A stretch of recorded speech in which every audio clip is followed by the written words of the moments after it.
ఒక ఫ్లాఫీలో 6 ఫోటోస్ పట్టించడానికి ఎంత కష్టపడేవాళ్ళమో అప్పుడు ఆ రోజుల్లో. అసలు ఆ కష్టాలన్నీ గుర్తొచ్చినాయి. అంజీ గారి నిజ జీవితంలో జరిగిన సన్నివేశాలే. ఫ్రేమ్ ఎలా ఉండాలి, యాంగిల్ ఎలా ఉండాలో కూడా ఆయనకి బాగా పట్టుంది కాబట్టి, అంటే మీరు ఆటగాడు కాబట్టి అది రొమాన్స్లో అనిపించచ్చు. కెమిస్ట్రీ దొరక్కపోవటం కాదు, దొరికిన మేనేజ్ చేయడం ఇంపార్టెంట్. రూమ్లోంచి స్టార్ట్ అయింది లైఫ్. అవుట్డేట్ అయిపోయిందేమో అతని కంటెంట్ ఇది అని విమర్శకులు అనేవాళ్ళు. కథలో నేను ఉండాలి తప్ప కథ నా చుట్టూ ఉండకూడదండి అని చెప్పి చాలా, ఎందుకంటే వాళ్ళు టైంకి సెట్కి వచ్చారో లేదు తెలియదు కానీ టైమింగ్ అయితే మాత్రం బాగా కుదిరింది. స్టార్స్ లేకుండా కథే స్టార్గా 2 సినిమాలు ఆడితే మళ్ళీ ఇండస్ట్రీకి మళ్ళీ ఒక కెమెరాలోనే తీస్తున్నారు కదా, తీసినట్టున్నాయి. Okay, thank you.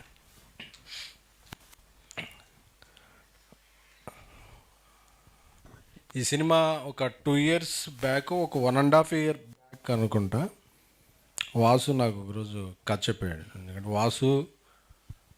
వాసు చేసే ఏ సినిమా అయినా ఫస్ట్ కథ నేనే వింటుంటాను. ఎందుకంటే ఇద్దరం ఒక రూమ్లోంచే స్టార్ట్ అయింది లైఫ్. వాసు ఏంటంటే మధ్య ఎందుకంటే తనకి స్టోరీ సెన్స్ మీద, అందులో ఉండే ఎంటర్టైన్మెంట్, ఎడిటింగ్ అన్నిటి మీద గ్రిప్. ఎందుకంటే ఒకరోజు మ్యూజిక్ డైరెక్టర్ రాకపోయినా ఆయన మ్యూజిక్ చేసేయగలడు, ఓ రోజు డైరెక్టర్ ఏమన్నా సిక్ అయినా ఆ రోజు డైరెక్షన్ చేసేయగలడు, ఓ రోజు ఎడిటర్ రాకపోయినా ఆయన ఎడిటింగ్ చేసేయగలడు. ఎందుకంటే ఎవరు రాకపోయినా పని అయితే జరుగుద్ది, పని ఆగదు. ఎందుకంటే ఆయనకి అన్నిట్లోనే గ్రిప్ ఉందన్నమాట. సో అలాంటి వాసు చేసిన ఒక 2-3 సినిమాలు కోవిడ్ టైంలో సరిగా అంచనాలను అందుకోలేదు. అంచనాలు అందుకున్నప్పుడు అందరూ కూడా ఇంకా వాసు అవుట్డేట్ అయిపోయిందేమో అతని కంటెంట్ ఇది అని విమర్శకులు అనేవాళ్ళు. బట్ దాన్ని తను ఛాలెంజ్గా తీసుకుని ఒకరోజు వచ్చి చెప్పాడు, అరే నేను మళ్ళీ ఒక సినిమా కొత్త వాళ్ళతో తీసి గట్టిగా కొడదామని డిసైడ్ అయ్యానురా, ఆ ఎఫర్ట్ అయితే పెడతానురా. నేను కథను ఎలా నమ్ముతానో ఒక డైరెక్టర్ అయితే నచ్చాడు నాకు అని చెప్పి మనోడు వచ్చి కథ చెప్పాడు. ఆ రోజు చెప్పినప్పుడు మన ఇద్దరం కలిపి ప్రొడ్యూస్ చేద్దామని చెప్పాడు. సరే అని చెప్పి కథ అంటే నాకు కథ చాలా బాగా నచ్చింది.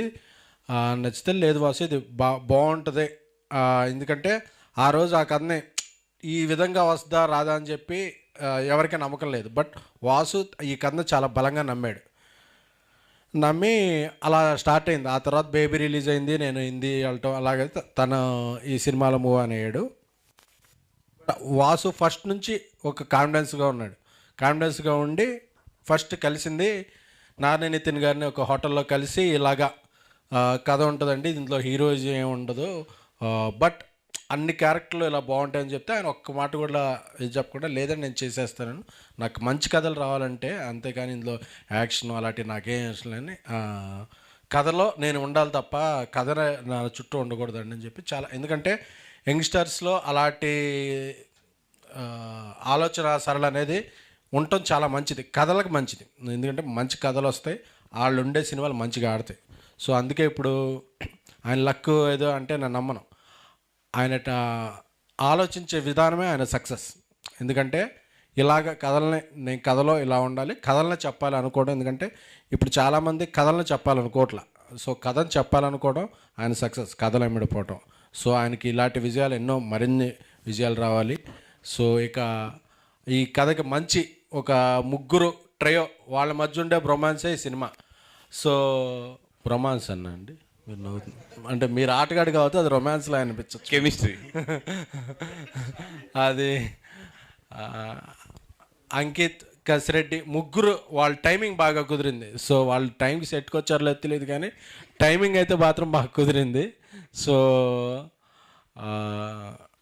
అది ఈరోజు తెర మీద చూస్తున్నాం. ఇప్పుడు జనాలు అందరూ గట్టిగా నవ్వుతున్నారు అంటే ఈ మధ్యకాలంలో జనాలు నవ్వటం మానేశారు థియేటర్కి వచ్చి. ఎందుకంటే లార్జ్ దెన్ లైఫ్ సినిమాలు చాలా అయిపోయినాయి. సో అందరూ నవ్వుతున్నారంటే కారణం దానికి ఆ కెమిస్ట్రీ బాగా కుదిరింది. దానికి అంజీ గారు గీతార్ట్స్లో ఒక సినిమా, వన్యవాసి గారి దగ్గర ఒక సినిమా చేస్తే అది 2-3 సినిమాలు చేసే లెక్కే కాబట్టి ఇది మీ మొదటి సినిమా అలా అయినప్పటికీ మీకు 2-3 సినిమాల అనుభవం వచ్చింది కాబట్టి సో ఆ టైమింగ్ అంతా కనిపించింది. సో అలాగే రామ్ మిరియాల గారు, అజయ్ అరసాడ మ్యూజిక్ కూడా చాలా హెల్ప్ అయింది. అలాగే డిఓపి గారు ఆయన వాసు గారి సజెషన్తోనూ మరి ఆయన ఏ ఫ్రేమ్ ఎలా ఉండాలో, యాంగిల్ ఎలా ఉండాలో కూడా ఆయనకి బాగా పట్టుంది కాబట్టి సో అంతా బాగా ఇదైంది. బట్ ఇంక చెప్పాలంటే ఎడిటర్ పవన్ కళ్యాణ్ గారు, ఆయన కదా ఎడిటర్ పవన్ కళ్యాణ్ గారు, ఇప్పుడు ఆ పేరు ఎక్కడున్నా ఒక వైబ్రేషన్ అనుకోండి. సో అదే ఇప్పుడు నైన్ సర్కా గారికి కూడా ఒక మంచి విజయం సాధించింది. ఎంత ఇదంటే ట్యాంక్స్ మీట్లో రావాలన్నా ఇంకో బిజీ అయిపోయారు అంత, అంటే హ్యాపీ.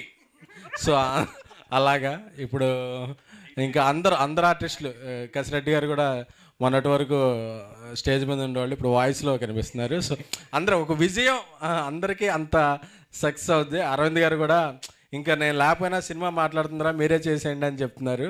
సో అలాగే తొలి విజయం సాధించిన ఇంకో ప్రొడ్యూసర్ విజయ్ గారు, అందరూ అంటే ఒక హెల్తీ అట్మాస్ఫియర్ ఉంది. అంటే ఒక సక్సెస్ అనేది ఎంత ఇది వస్తుందంటే మొన్నటి వరకు మాట్లాడుకున్నాను, మలయాళంలో ఒకే నెలలో ప్రేమలో వచ్చింది, మంజుమల బాయ్స్ వచ్చింది, అరే తెలుగులో రావట్లేదు ఏంటని సోషల్ మీడియాలో కీబోర్డ్ కొట్టేసుకునే వాళ్ళందరికీ మనకి రోజులు వచ్చాయి బాయ్. మొన్న కమిటీ కుర్రోళ్ళు వచ్చింది, ఇప్పుడు ఆయి వచ్చింది.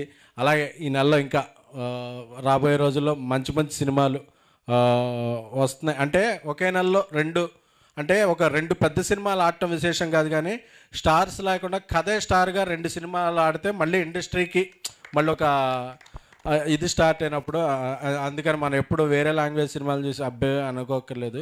సో టాలెంట్ మన దగ్గర చాలా ఉంది. సో అలాంటి సినిమాలు వచ్చినప్పుడు మన ఆడియన్స్ ఇంకా బాగా ఆదరిస్తారు. ఎందుకంటే సింగిల్ స్క్రీన్ కల్చర్ మిగతా స్టేట్స్లో అంత ఉండదు, కానీ మనకి చాలా ఎక్కువ.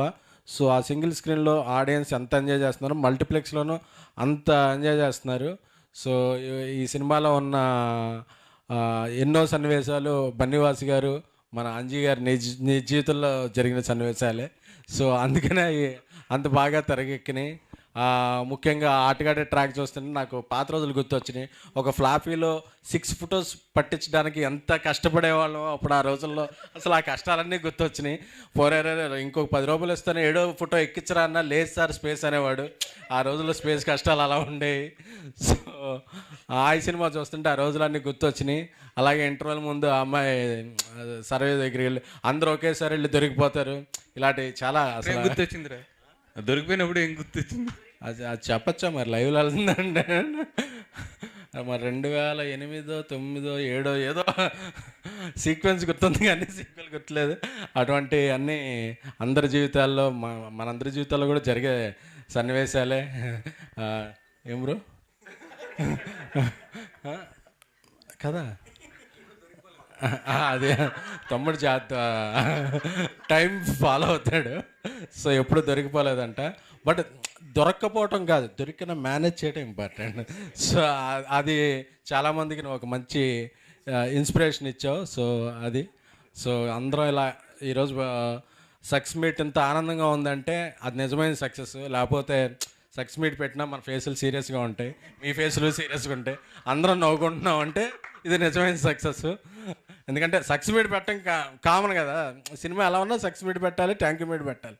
బట్ అసలు సక్సెస్ ఏంటి, అసలు థ్యాంక్ యూ ఏంటి అన్నది, ఎందుకంటే ఎలక్షన్స్లో బూత్ టాక్ ఇంపార్టెంట్, సినిమా కలెక్షన్స్కి మౌత్ టాక్ ఇంపార్టెంట్. మనకి పోలింగ్ బూత్. సో ఈ సినిమాకి అన్నీ కుదిరినాయి కాబట్టి ఇంత సక్సెస్ అయింది. ఎందుకంటే 2వ వారం అంటే జనరల్గా ఫస్ట్ వారం 100 థియేటర్లు రిలీజ్ అయితే సెకండ్ వారం 50 థియేటర్లకు వచ్చేస్తాయి. బట్ ఫస్ట్ వారం 100, 150 స్టార్ట్ ఇప్పుడు 400 దగ్గర దాకా వెళ్తుందంటే ఇది పెద్ద విషయం. సో హాయ్ అనే సినిమా అంతమంది జీవితాల్లో ఎంతో హాయిని తెచ్చింది. సో ఈ విజయాలు ఈ టీంలో అందరికీ కంటిన్యూ అవ్వాలి. సో ఆ రోజు అరవింద్ గారు, వాసు ఆ రోజు గుర్తుపెట్టుకుని ఈ సినిమాలో నేను చేయలేకపోయినందుకు ఆ షేర్ మాత్రం ఫ్రీగా వాడేసుకోకుండా ఆ షేర్ ఏదో పంపించేస్తే సో అది స్నేహానికి ధర్మం చేసిన వాళ్ళు అవుతారు. సో అది రియల్ ఫ్రెండ్షిప్ అంటే. Thank you guys.